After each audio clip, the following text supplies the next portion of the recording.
Le train de la présidentielle en gare de Mulhouse aujourd'hui. Il a été conçu par les médias du service public, dont France Télévisions, en partenariat avec la SNCF, pour retracer l'histoire de cette élection depuis 1958 et les relations entre politique et médias. Bonjour Stéphanie Malherand, vous êtes à l'intérieur de ce train spécial. Alors c'est un parcours pédagogique et interactif qui est proposé, Stéphanie. Oui, tout à fait, Marie. Là, je peux vous dire d'ailleurs qu'on a la chair de poule quand on rentre dans ce train parce qu'il y a non seulement toutes les anecdotes qu'on peut lire depuis la Ve République, depuis la première élection présidentielle de la Ve République avec De Gaulle jusqu'à aujourd'hui. Il y a eu les climax, il y a eu les grands moments. Et puis, il y a toutes les archives qu'on peut voir qui sont ressorties par l'INA de l'ORTF, les moments forts aussi. Et c'est...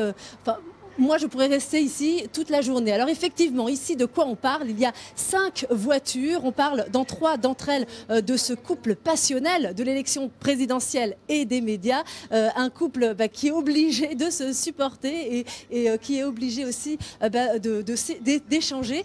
C'est vraiment la démocratie. Là, on voit un De Gaulle le premier. Il y a des petites perles. Et puis, il y a aussi un wagon qui est consacré au débat. Un débat, d'ailleurs, sera animé cet après-midi par Caroline Kellner en direct sur Facebook Live avec des étudiants, des élèves de terminale sur le premier vote, les primo-votants. Donc voilà, tout ça c'est à voir dans ce train toute la journée et puis ce soir sur France 3 Alsace. Le rendez-vous est pris. Merci Stéphanie, merci aussi à Vincent Lemiel pour les images.